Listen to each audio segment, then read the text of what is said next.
आदरणीय बंधुओं, नमस्कार। मैं न्यूज़ चैनल ग्रामीण सेवक गौरव से आर.डी. चारण बोल रहा हूँ। आइए जानते हैं, अभी हाल ही में केंद्र सरकार द्वारा स्वीकृत पेंशन योजना, जिसे एकीकृत पेंशन योजना नाम दिया गया है।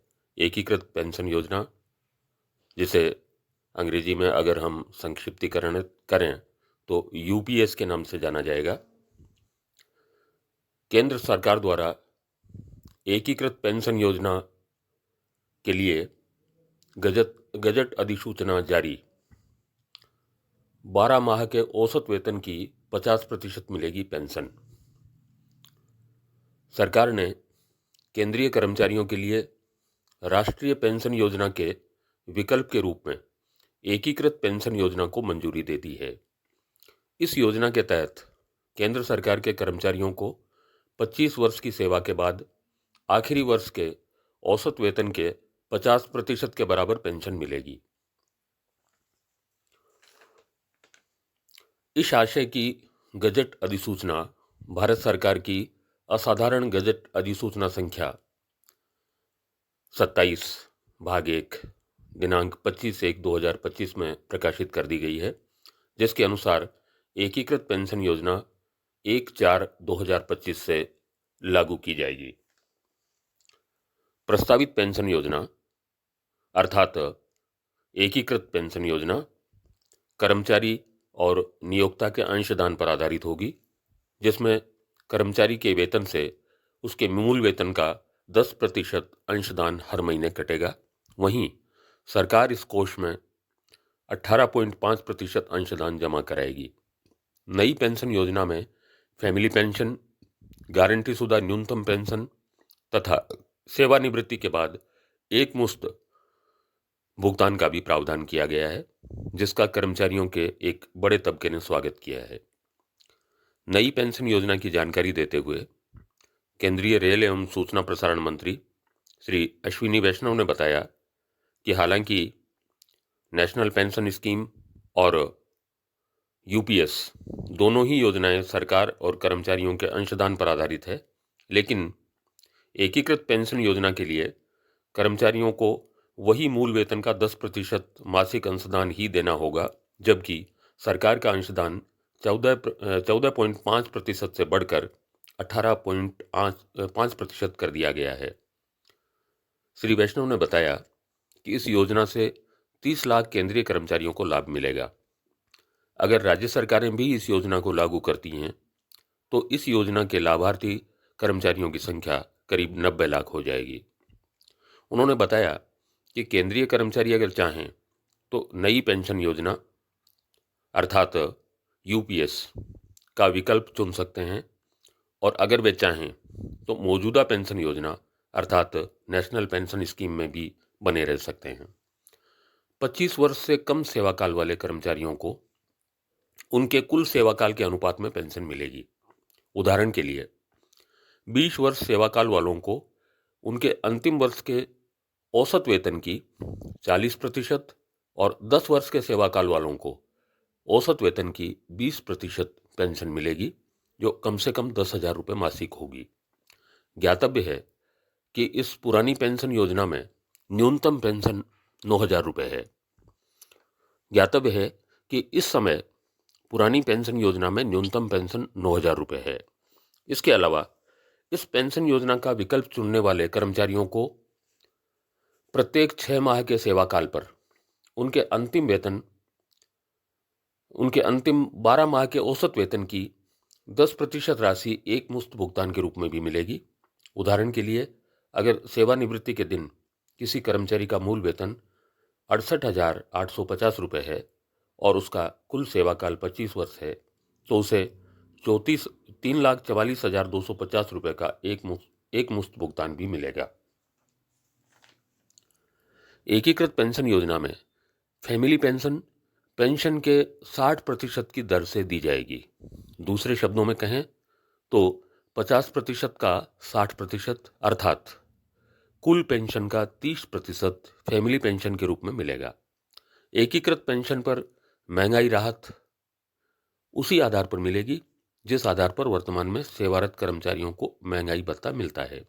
लेकिन इसके लिए आधार वर्ष वही पुराना वाला ही रहेगा या 1/4/2025 से कोई नया सूचकांक तैयार किया जाएगा, ये अभी स्पष्ट नहीं है। आदरणीय बंधुओं, सादर बंदे, मैं ग्रामीण सेवक गौरव न्यूज चैनल से आरडी चारण बोल रहा हूं।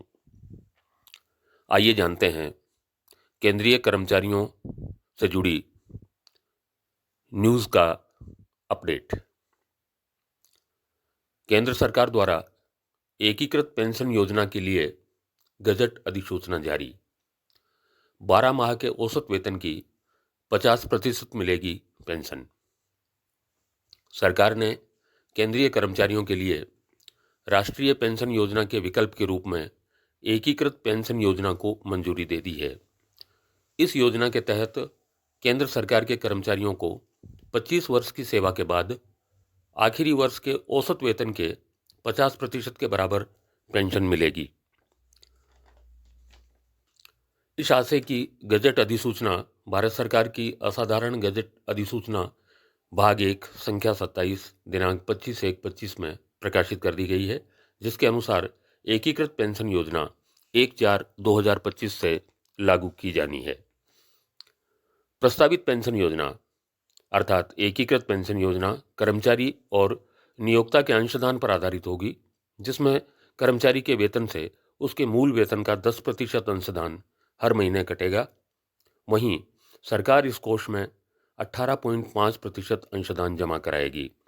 नई पेंशन योजना में फैमिली पेंशन, गारंटीशुदा न्यूनतम पेंशन तथा सेवानिवृत्ति के बाद एक मुश्त भुगतान का प्रावधान भी किया गया है, जिसका कर्मचारियों के एक बड़े तबके ने स्वागत किया है। नई पेंशन योजना की जानकारी देते हुए केंद्रीय रेल एवं सूचना प्रसारण मंत्री श्री अश्विनी वैष्णव ने बताया कि हालांकि एनपीएस और यूपीएस दोनों ही योजनाएं सरकार और कर्मचारियों के अंशदान पर आधारित है, लेकिन यूपीएस के लिए कर्मचारियों को वही मूल वेतन का 10% मासिक अंशदान ही देना होगा, जबकि सरकार का अंशदान 14.5% से बढ़ाकर 18.5% कर दिया गया है। श्री वैष्णव ने बताया कि इस योजना से 30 लाख केंद्रीय कर्मचारियों को लाभ मिलेगा। अगर राज्य सरकारें भी इस योजना को लागू करती हैं तो इस योजना के लाभार्थी कर्मचारियों की तादाद लगभग 90 लाख हो जाएगी। उन्होंने बताया कि केंद्रीय कर्मचारी अगर चाहें तो नई पेंशन योजना का विकल्प चुन सकते हैं और अगर वे चाहें तो मौजूदा पेंशन योजना में भी बने रह सकते हैं।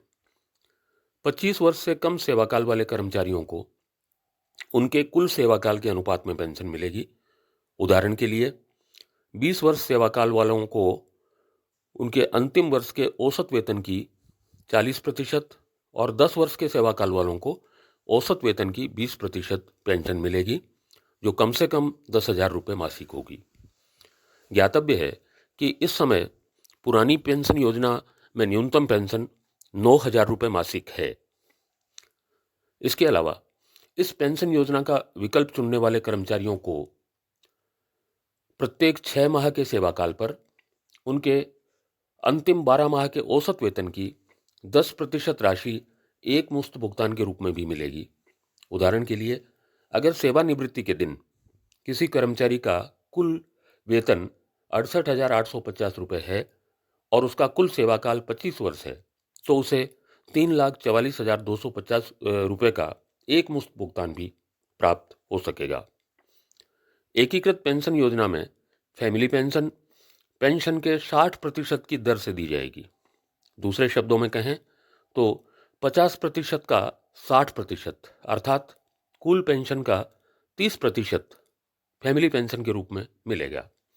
एकीकृत पेंशन पर महंगाई राहत अर्थात डियरनेस रिलीफ उसी आधार पर मिलेगी जिस आधार पर वर्तमान में सेवारत कर्मचारियों को महंगाई भत्ता मिलता है, लेकिन इसके लिए आधार वर्ष वही पुराना वाला ही रहेगा या 1/4/2025 से कोई नया सूचकांक तैयार किया जाएगा, ये अभी स्पष्ट नहीं हो सका है। अगर आप पहली मर्तबा हमारे चैनल पर हैं तो कृपया इसे सब्सक्राइब जरूर करें ताकि आगे भी आपको नियमित रूप से हमारे द्वारा प्रसारित समाचार सुनने को मिल सकें। इसके अलावा आपकी स्क्रीन पर बना हुआ बेल आइकन जरूर दबाएं ताकि आपको सभी नोटिफिकेशंस रेगुलरली मिलते रहें। पुनः एक बार आप सबका बहुत बहुत आभार। जय भारत, जय हिंद।